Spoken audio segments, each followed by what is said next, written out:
Kita tumbuh dengan gambaran yang hampir selalu sama tentang luar angkasa. Sebuah tempat yang terasa ramai dan penuh dengan bahaya. Batu-batu yang berterbangan, ledakan yang terdengar keras, dan kekacauan yang seolah terjadi di mana-mana. Namun gambaran itu bukan lahir dari pengamatan. Ia lahir dari cerita, dari film, dari ilustrasi, dan dari imajinasi manusia yang berusaha memahami sesuatu yang terlalu luas untuk benar-benar bisa kita rasakan. Tapi bagaimana jika alam semesta tidak seperti itu? Bagaimana jika yang paling mendominasi kosmos bukanlah kekacauan, melainkan jarak, bukan suara, melainkan keheningan? Asteroid yang kita bayangkan saling berdekatan, sebenarnya terpisah oleh jutaan kilometer ruang kosong. Gravitasi yang sering kita kira menghilang, sebenarnya selalu ada. Bekerja dalam diam, tanpa pernah meminta untuk terlihat. Dan luar angkasa bukanlah tempat yang kejam, ia hanya tidak peduli pada keberadaan kita.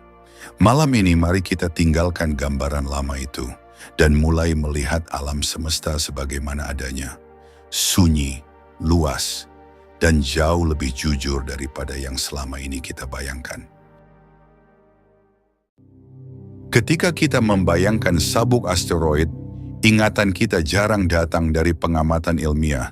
Ia datang dari film, dari adegan ketika sebuah pesawat luar angkasa bermanuver tajam, menghindari bongkahan batu raksasa yang melintas sangat dekat dari kokpit. Gambaran itu terasa nyata sampai kita melihat kenyataannya. Sabuk asteroid bukanlah wilayah yang padat. Asteroid-asteroid di sana dipisahkan oleh jarak ratusan ribu hingga jutaan kilometer. Jika wilayah itu kita perkecil menjadi seukuran lapangan sepak bola, asteroid-asteroidnya hanyalah beberapa butir pasir yang tersebar sangat berjauhan. Dan asteroid tidak selalu berukuran raksasa. Sebagian hanya sebesar kerikil kecil, sebagian lain berdiameter puluhan hingga ratusan meter. Dan hanya segelintir saja yang berukuran kilometer, bongkahan batu kosmik sebesar gunung yang mengorbit matahari selama miliaran tahun. Itulah sebabnya pesawat luar angkasa manusia dapat melintasi sabuk asteroid tanpa manuver dramatis. Yang paling mendominasi wilayah itu bukanlah bahaya, melainkan kehampaan. Dalam film fiksi ilmiah, luar angkasa sering digambarkan sebagai tempat tanpa gravitasi. Astronot melayang bebas, benda-benda mengambang tanpa arah. Seolah-olah begitu kita meninggalkan bumi, gravitasi langsung menghilang. Tapi kenyataannya, gravitasi tidak pernah pergi. Bahkan di orbit bumi, tempat stasiun luar angkasa internasional berada, gravitasi masih bekerja hampir sekuat di permukaan planet ini. Astronaut terlihat melayang bukan karena tidak ada gravitasi, melainkan karena mereka terus jatuh. Jatuh mengelilingi bumi, tanpa pernah menyentuh tanah. Inilah kondisi yang disebut jatuh bebas. Gravitasi tetap menarik mereka ke bawah, namun kecepatan orbit membuat mereka terus meleset dari permukaan bumi. Efeknya terlihat seperti tanpa berat, bukan karena hukum fisika berhenti bekerja, tetapi karena ia bekerja dengan sangat sempurna. Di alam semesta tidak ada tempat yang benar-benar bebas dari gravitasi. Yang ada hanyalah gerak dan jatuh yang tak pernah berhenti. Dalam imajinasi kita, planet sering terasa seperti panggung kosmik yang tenang, terbentang rapi seolah alam semesta berjalan dalam diam. Langit malam terlihat tak berubah. Bintang-bintang seakan terpaku pada posisinya, dan matahari terasa seperti pusat yang kokoh, tak bergerak. Namun kenyataannya, tidak ada yang benar-benar diam. Bumi berputar pada porosnya setiap 24 jam dengan kecepatan sekitar 1.670 km per jam di garis khatulistiwa.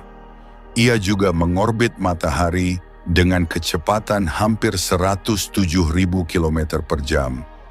Dan matahari sendiri bukan titik yang tetap. Ia bergerak mengelilingi pusat galaksi Bima Sakti dengan kecepatan sekitar 828.000 km per jam, membawa seluruh tata surya bersamanya. Bahkan galaksi tempat kita tinggal pun tidak berhenti. Bima Sakti melaju melalui ruang antar galaksi, mengikuti arus struktur kosmik raksasa, jaringan filamen yang membentang di seluruh alam semesta. Hasil evolusi sejak dentuman besar. Jadi ketika kita berpijak di permukaan bumi dan merasa diam, sesungguhnya kita sedang melaju dengan kecepatan yang sulit dibayangkan. Dalam film-film luar angkasa, ledakan hampir selalu sama. Api membumbung tinggi, suara menggelegar menembus kehampaan kosmos. Pesawat terbakar, asteroid pecah berkeping-keping, dentuman terdengar jelas seolah ruang angkasa dipenuhi udara. Kita terbiasa melihatnya, dan tanpa sadar kita menganggap itulah cara alam semesta bekerja. Padahal kenyataannya, tidak ada suara. Di ruang hampa suara tidak bisa merambat. Gelombang bunyi membutuhkan medium, udara, air, atau materi lain untuk membawa getaran. Tanpanya, dentuman tidak pernah sampai kemanapun. Api pun tidak bekerja seperti di layar lebar. Nyala api bergantung pada oksigen untuk terus membakar. Dan di luar angkasa, oksigen hampir tidak ada. Jika sebuah ledakan benar-benar terjadi di angkasa, yang muncul hanyalah pelepasan energi sesaat, gas panas yang mengembang cepat, dan serpihan materi yang melesat dalam keheningan total. Tidak ada suara menggelegar, tidak ada kobaran api yang membesar dan bertahan lama. Namun film memilih cara lain. Suara dan api sengaja dihadirkan agar ledakan terasa nyata. Agar emosi penonton tersentuh, agar bahaya terasa dekat, dan dari sanalah mitos itu lahir, bahwa luar angkasa penuh suara dan lautan api. Padahal justru sebaliknya, alam semesta lebih sunyi, lebih asing, dan jauh lebih jujur daripada yang digambarkan oleh layar lebar. Dalam banyak gambaran populer, lubang hitam sering terasa seperti ancaman kosmik yang selalu menunggu. Segala sesuatu di sekitarnya terlihat rapuh.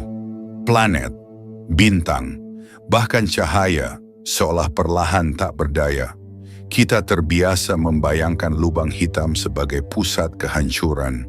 Sebuah kehadiran yang, jika muncul, akan menyeret ruang di sekitarnya. Namun kenyataannya jauh lebih tenang. Lubang hitam bukan penyedot kosmik, ia tidak menghisap ruang di sekelilingnya.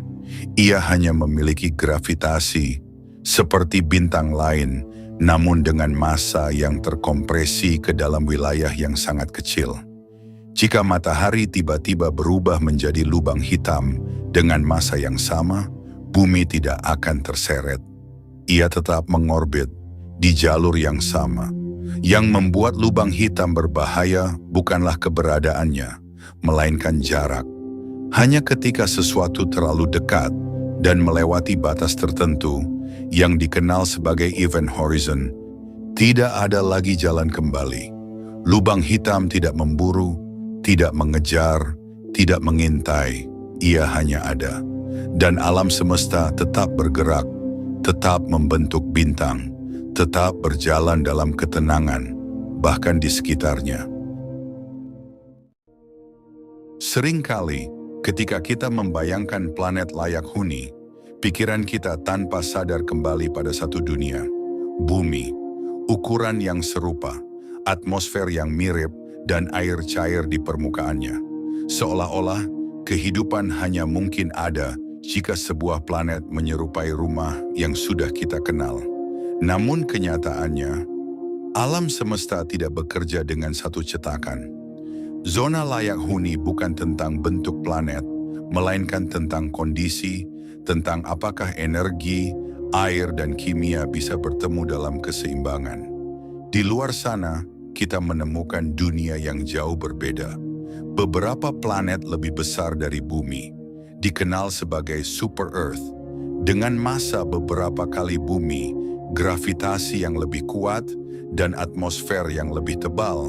Dunia-dunia ini menawarkan lingkungan yang sama sekali asing, namun tidak mustahil bagi kehidupan.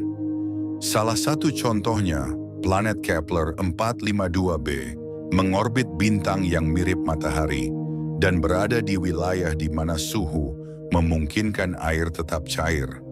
Dunia lain bahkan mungkin tidak memiliki daratan sama sekali. Bayangkan sebuah planet yang seluruh permukaannya tertutup samudera. Lautan global sedalam ratusan kilometer, tanpa pantai dan tanpa benua.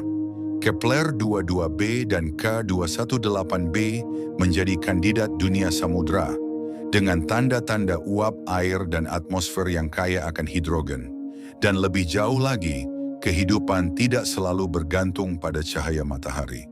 Di tata surya kita, bulan seperti Europa dan Enceladus menyimpan samudra cair di bawah lapisan es tebalnya, dipanaskan oleh tarikan gravitasi planet induknya, energi yang perlahan namun cukup untuk menjaga air tetap cair, tanpa langit biru, tanpa siang dan malam, namun tetap berpotensi hidup. Bumi bukanlah cetakan, ia hanyalah satu kemungkinan di antara banyak kemungkinan lain. Dan jika kehidupan hanya bisa muncul dalam satu bentuk, maka alam semesta terlalu luas, terlalu tua, dan terlalu kaya untuk sekadar mengulang satu cerita.